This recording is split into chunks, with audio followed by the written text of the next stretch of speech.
ગુનેગાર બકરી। મારી ચેનલમાં નવા છો તો મારી ચેનલને લાઈક કરો, શેર કરો, સબસ્ક્રાઇબ કરો। ધન્યવાદ। દરરોજની જેમ રાજા કૃષ્ણદેવ રાય તેમના દરબારમાં બેઠા હતા ત્યારે એક ભરવાડ તેની ફરિયાદ લઈને ત્યાં પહોંચ્યો। ભરવાડને જોઈને રાજા કૃષ્ણદેવે તેના દરબારમાં આવવાનું કારણ પૂછ્યું ત્યારે ભરવાડે કહ્યું, મહારાજ, મારી સાથે બહુ મોટી ભૂલ થઈ છે। મારા ઘરની બાજુમાં રહેતા એક વ્યક્તિના ઘરની દિવાલ ધરાશાયી થઈ હતી અને તે નીચે આવી જવાથી મારી બકરીનું મૃત્યુ થયું હતું। જ્યારે મેં મારી મૃત બકરી માટે વળતર માંગ્યું ત્યારે તે વળતર આપવાનો ઇનકાર કરી રહ્યો છે। ભરવાડ વિશે મહારાજ કંઈ બોલે તે પહેલાં જ તેનાલી રામ પોતાની જગ્યાએથી ઊભો થયો અને બોલ્યો, બેશક મહારાજે દિવાલ પડવાને કારણે બકરીનું મારણ કર્યું હતું, પણ તે એક પાડોશીને આ માટે જવાબદાર ગણી શકાય નહીં। તેનાલી રામનું આ નિવેદન સાંભળીને રાજાની સાથે દરબારમાં હાજર તમામ મંત્રીઓ અને દરબારીઓ આશ્ચર્યચકિત થઈ ગયા। રાજાએ તરત જ તેનાલીરામને પૂછ્યું, તો પછી તમારા મતે દિવાલ બાંધવાનો ગુનેગાર બીજું કોણ છે? આના પર તેનાલીરામે કહ્યું, હું નથી જાણતો, પણ જો તમે મને થોડો સમય આપો તો હું સત્ય શોધીને તમારી સમક્ષ લાવીશ। તેણે તેનાલીરામને સાચા ગુનેગારને શોધવા માટે સમય આપ્યો। રાજાની પરવાનગી મેળવ્યા પછી તેનાલીરામે ભરવાડના પાડોશીને બોલાવ્યો અને મૃત બકરીના બદલામાં ભરવાડને કેટલાક પૈસા આપવા કહ્યું। આના પર ભરવાડના પાડોશીએ હાથ જોડીને કહ્યું, આ માટે હું જવાબદાર નથી। એ દિવાલ બાંધવાનું કામ ચણતરે કર્યું હતું। આવી સ્થિતિમાં તે જ સાચો ગુનેગાર હતો।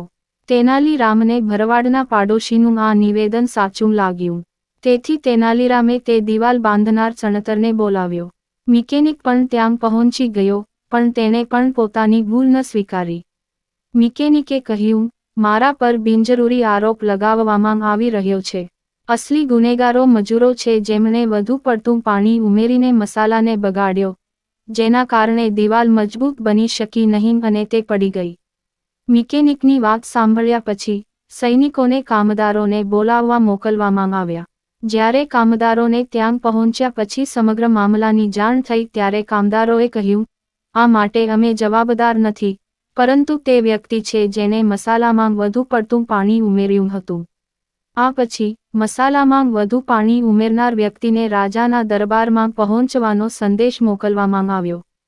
પાણી ભેળવનાર વ્યક્તિ દરબારમાં પહોંચતા જ તેણે કહ્યું, ખરી ભૂલ તો એ માણસની છે જેને મને મસાલામાં પાણી ઉમેરવા માટે વાસણ આપ્યું હતું। એ પાત્ર બહુ મોટું હતું, જેના કારણે પાણી માપી શકાયું ન હતું અને મસાલામાં વધુ પાણી હતું। જ્યારે તેનાલીરામને પૂછવામાં આવ્યું કે મસાલામાં વધુ પાણી ઉમેરનાર વ્યક્તિએ કહ્યું, તે મોટું પાત્ર તેને ભરવાડે પોતે આપ્યું હતું। તેના કારણે મિશ્રણમાં વધુ પાણી ઉમેરાયું અને દિવાલ નબળી પડી। તમારા કારણે બકરી મરી ગઈ। જ્યારે મામલો ભરવાડ તરફ ગયો ત્યારે તે કંઈ બોલી શક્યો નહીં અને ચૂપચાપ પોતાના ઘર તરફ ચાલ્યો ગયો। દરબારમાં હાજર તમામ દરબારીઓ તેનાલીરામની બુદ્ધિમત્તા અને ન્યાયના વખાણ કરવા લાગ્યા। વાર્તામાંથી બોધ। આ વાર્તામાંથી આપણે શીખીએ છીએ કે તમારી સાથે જે થાય છે તેના માટે બીજાને દોષી ઠેરવવો યોગ્ય નથી। આવી સ્થિતિમાં વ્યક્તિએ ધીરજ રાખવી જોઈએ અને સમસ્યાનો ઉકેલ શોધવો જોઈએ। પૂરી વાર્તા સાંભળવા માટે ધન્યવાદ।